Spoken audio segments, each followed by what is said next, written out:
Hi everybody and welcome to SA Rugby Magazine. I've got Mark Keohane as always. I don't even have to introduce him anymore. Mark, what a weekend. When the world was crying out for an underdog, for a good story, to cheer for something, up stepped the RGs and hammer. I mean, they didn't pox a win. They didn't, the All Blacks didn't lose it. Argentina smashed them in every facet of that game. Boxing analogy, this was Tyson Fury against the Bronze Bomber. They hammered him. Yeah. I mean, 25-15 flattered New Zealand. It was a 25 plus point dominance. They were thrown around like ragdolls, beaten at the collisions. They looked bereft of any ideas. They got beaten up physically, and they got beaten up as a pack, and their backs, wonderfully individual, talented backs, they were playing side to side, didn't seem to know what to do. They were trying to play 20 metres behind the gain line. It was composed, controlled rugby from Argentina. The greatest thing there, the discipline of Argentina. Because Argentina have been so close so many times against New Zealand to get a yellow card in the 70th minute, to lose it with a wayward kick that never found touch. Back in Buenos Aires, Jonah Lomas scored 24-20, last minute escape.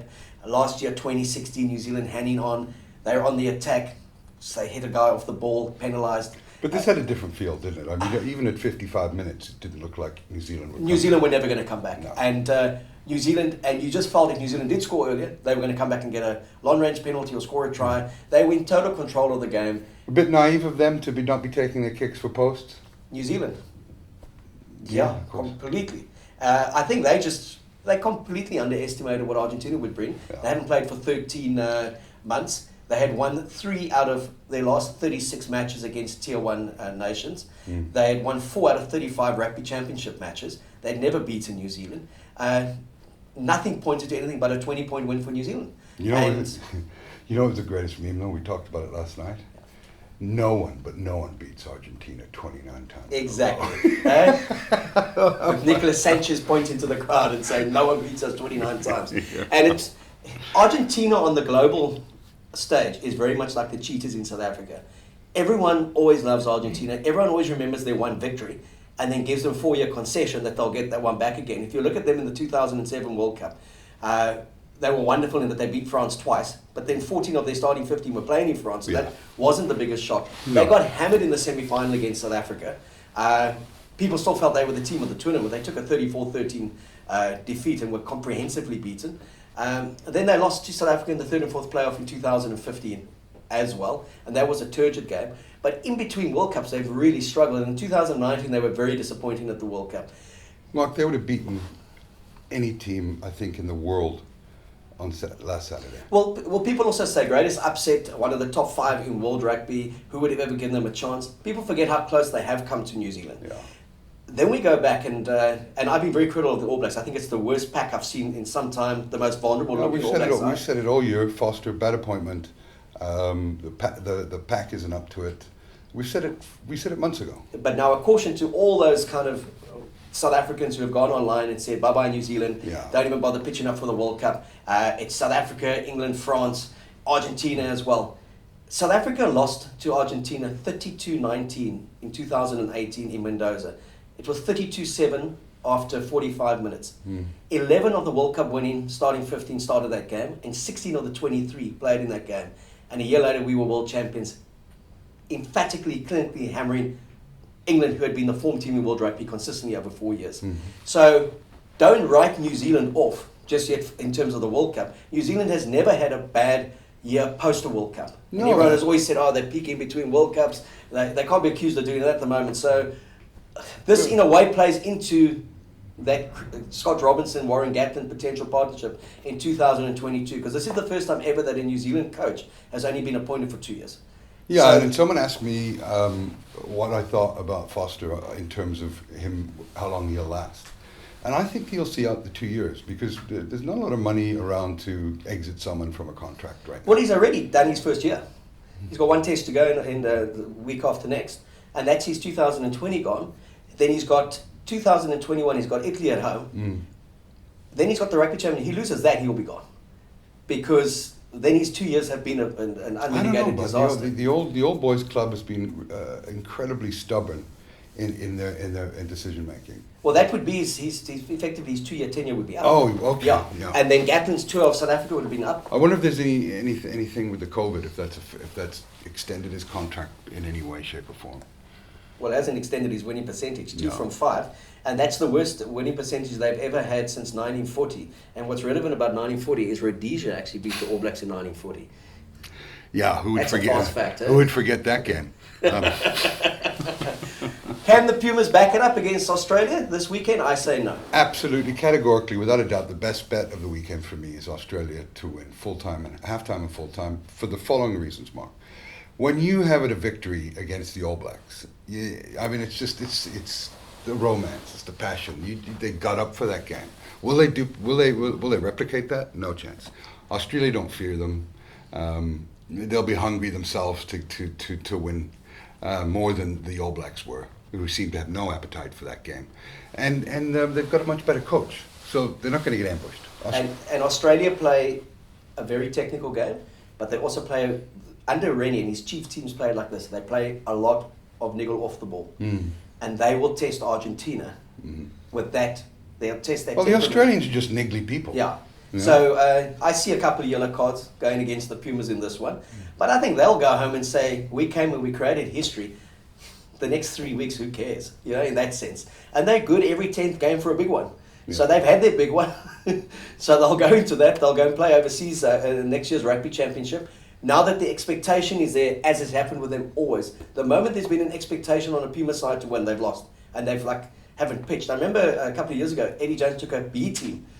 England players. Well, when the blokes were in the UK, the English players were with the Lions in 2017.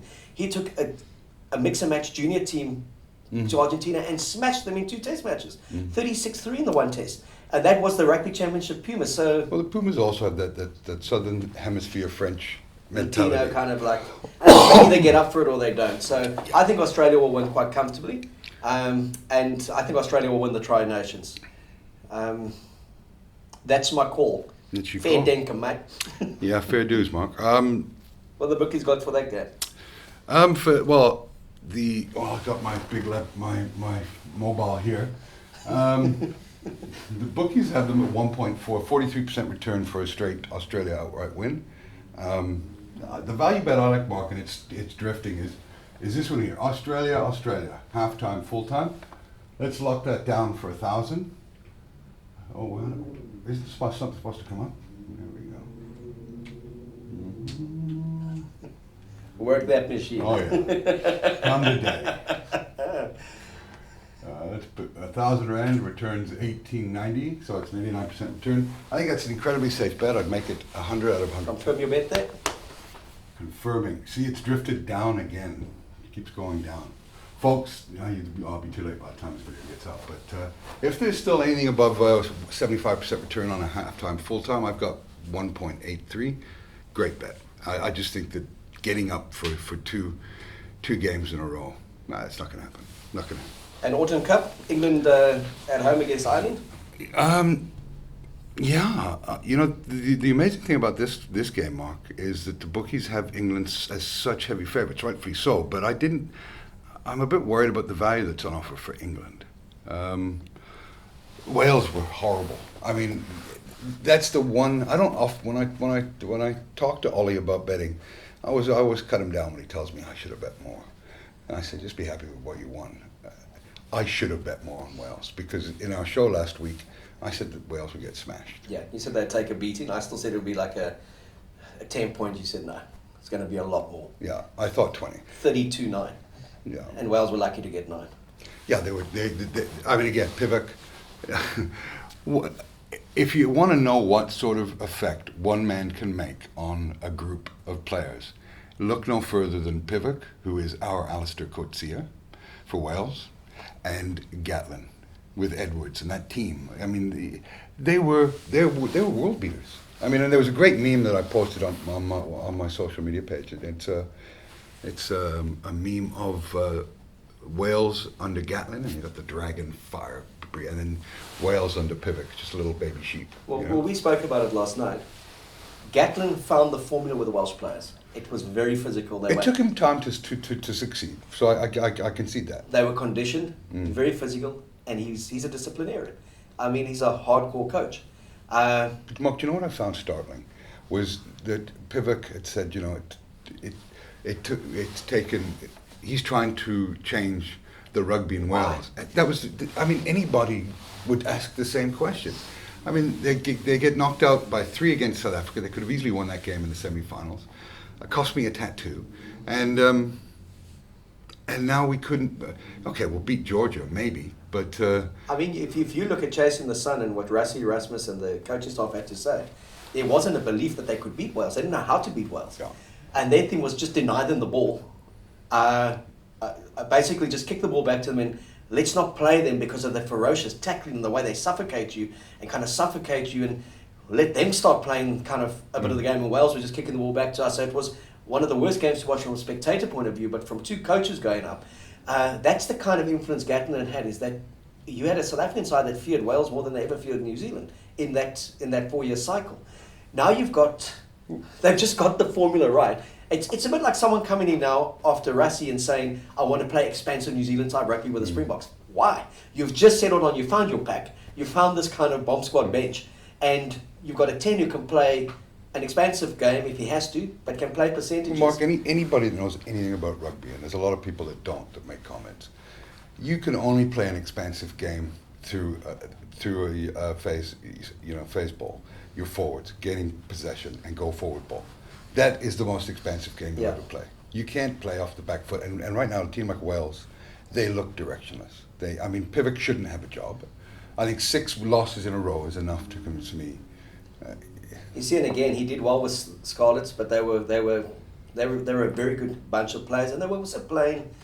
Club rugby is not Test rugby. No. You know, and the disheartening thing for the Welsh public would be it's the same players who got to a World Cup semi-final and potentially could have gone on to that final, who had won big tournaments, who are looking clueless under a different coach. So Shane Warne was always famous for saying a coach is the transport that takes you to the ground. He didn't believe in coaches. But in rugby, a coach is very significant. Well, Shane Warne was a gifted bowler, you know. But I mean, if you see the difference that Jake's made at but rugby and cricket are different. But if you see the difference that Jake's made at the Bulls, wherever he's gone to fix something, you see the difference in dynamic between Steve Hansen and Foster going up as a head coach.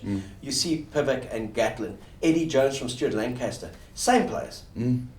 And Stuart Lancaster had this belief, we're going to copy the All Blacks, we're going to be like the All Blacks. You can't be. They have a very different way of playing. He went back, Eddie Jones came there, went right back to the strengths of England rugby, got a potent pack, he believed in a certain 9 and 10, and then he started building around that. I remember when Eddie Jones was with the Springboks in 2007, and the Springbok players were still lulled into this thing, we must play like Australia and play like New Zealand. And he said, if we had your pack and Farida Prayer, no one would even know who played 10 for Australia because you'd never get the ball. Yeah. That was his comment. He said, we play that way because we don't have what you have. Yeah.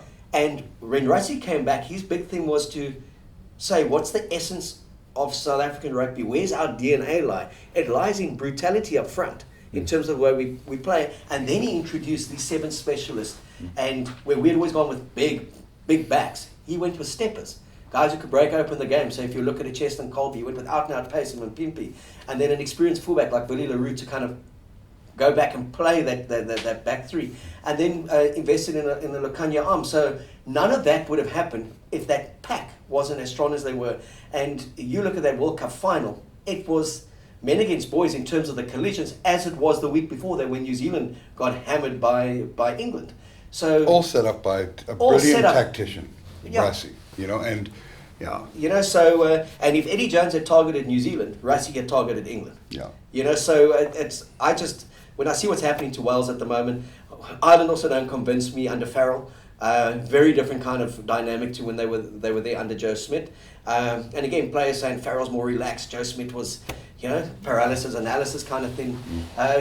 He got Ireland. The results spoke for themselves. Yeah, and he got Ireland strong again. He got a historic win against the All Blacks, beat them twice. So good coaches make a hell of a difference. We see Galtier and Sean Edwards. Have you ever seen a French team play with such discipline, with such line speed and such conditioning? That's Sean Edwards. And Galtier has given him that license to go do it. So Yeah, Well- many are top teams.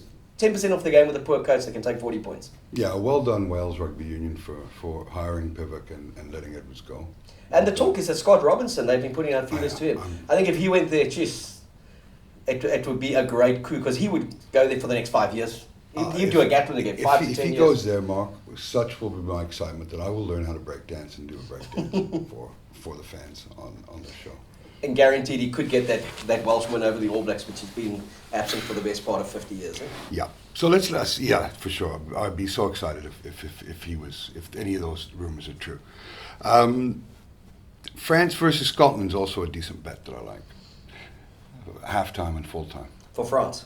For France, yeah. Yeah, the potential there for me is that Scotland could be ahead at halftime and France will win it. Because Scotland troubled them in the Six Nations, beat them at Murrayfield, and Scotland's pack seems to trouble them, and they play a very disruptive game. So, Well, I'm just wondering what can we read into the Wales victory? The Ireland victory over Wales. You can't read too much into it, I don't think. Oh, geez, I'm going to go on the machine. I can't handle it. Sorry, bud. But England is so low in terms of value this weekend. I mean, I think the bookies give them 1 at a 16% return. You know, so from a betting proposition, it's not great. and the Scotland France one, is that where you put in your money? I believe so, Mark. Sorry, that machine's sometimes slow behind us. So. Well, I mean, it's the weight or the size of that thing you carry it around your pocket. I can see why. Yeah, size does matter, for sure. So you're going points total there? You're going that halftime and full time? I think the halftime full time. I got it up now. You can get on a halftime full time 1.83, 83%, same as Australia. Not bad, eh? Not bad, but I have a sneaky suspicion Scotland are going to be ahead at halftime. Really? Not by much, and they will lose it in the end. Yeah, that feeling could be wind or gas or something. You know. Possibly, it could still be like leftovers from last night. So, Yeah. I'm gonna put down 1,000 rand on this as well. I just like that bet. Solid bet. It's not as solid as Australia, but it's a good one. So you think that Scotland will be up at halftime and France going to come back and win? Huh? yeah, but it will be a one-score game. I think England will win comfortably against Ireland, a 30-15 kind of win. Yeah, I see it being 12 to 15 points. Yeah. But Scotland, Scotland beat a bad Wales side. Let's not forget that. Yeah. And they eked out a win. So they're not convincing for me. And France have been reformed. And the one that I can say with certainty, I think Italy will beat Fiji 28-0, and they'll get the bonus point. There you go. Can't find any odds on that for some reason.